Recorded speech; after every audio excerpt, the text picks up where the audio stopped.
بسم اللہ الرحمن الرحیم۔ ایک سوال یہ پوچھا گیا ہے کہ بعض حضرات اپنے موبائل کے اندر رنگ ٹون لگاتے ہیں قرآن کریم کی آیات کی، اذان کی، درود شریف کی، یعنی یہ جو اسلامی چیزیں ہیں ان کو بطور رنگ ٹون کے استعمال کرتے ہیں، تو کیا ایسا کرنا درست ہے؟ اور انہوں نے سوال کے اندر یہ وضاحت کی ہے کہ بعض اوقات ہمارا فون غسل خانے میں ہوتا ہے، بعض اوقات ہم بیوی کے پاس ہوتے ہیں، تو اس دوران جو ہے وہ موبائل بجنا شروع ہو جاتا ہے، تو ایسی رنگ ٹون کا شرعی حکم کیا ہے؟ میرے بھائیو، یہ بات آپ کے ذہن میں رہے کہ رنگ ٹون کا مقصد ہوتا ہے اطلاع دینا، یہ بتانا کہ فون آیا ہے۔ اور قرآن کریم جو نازل کیا گیا وہ اس لیے نہیں نازل کیا گیا کہ قرآن کریم کی آیات اس لیے اتاری گئی ہوں کہ وہ ہمیں یہ بتائیں کہ فون آیا ہے،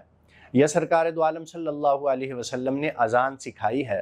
تو اذان اس لیے نہیں سکھائی کہ یہ بتانے کے لیے کہ ہمارا فون آیا ہے، یا درود شریف یا ذکر اذکار یہ جو سرکار دو عالم صلی اللہ علیہ وسلم نے ہمیں سکھائے ہیں، ان کا مقصد یہ نہیں ہوتا کہ ہمیں یہ پتہ چلے اور ہمیں یہ خبر ملے کہ ہمارا فون آ چکا ہے۔ اس لیے جس چیز کا جو مقصد ہو اس کے مقصد کو سامنے رکھنا چاہیے۔ قرآن کریم تو اس لیے نازل کیا گیا تھا کہ ہم اس سے نصیحت حاصل کریں، نہ یہ کہ اسے موبائل کی رنگ ٹون بنائیں۔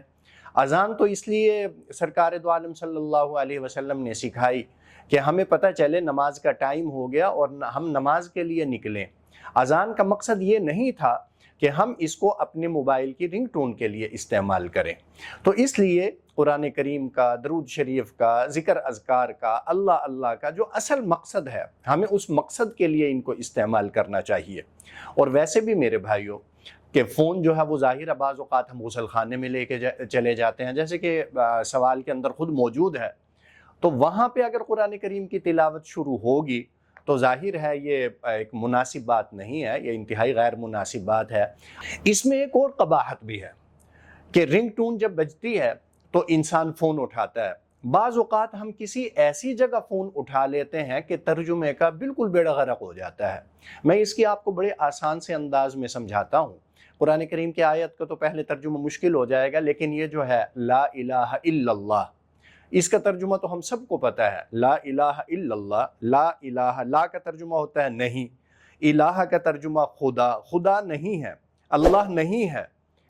اللہ نہیں ہے، معبود نہیں ہے، الا اللہ، سوائے اللہ کے، یعنی اللہ کے سوا کوئی معبود نہیں ہے، کوئی عبادت کے لائق نہیں ہے۔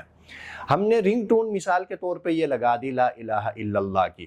اور ابھی رنگ ٹون پہنچی تھی لا الہ تک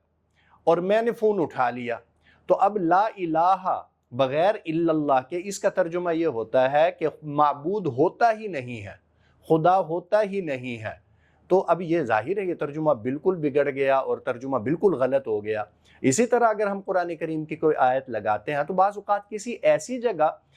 جا کے وہ ختم ہو جاتی ہے کیونکہ ہم فون اٹھا لیتے ہیں کہ ترجمے کا بالکل بیڑا غرق ہو جاتا ہے۔ اس لیے میں آپ حضرات سے گزارش کروں گا کہ موبائل کے اوپر سادہ رنگ ٹون لگائیں، وہی لگانی چاہیے، اور قرآن کریم کی آیات، ذکر اذکار وغیرہ، درود شریف وغیرہ، ان کو بطور رنگ ٹون کے استعمال نہیں کرنا چاہیے۔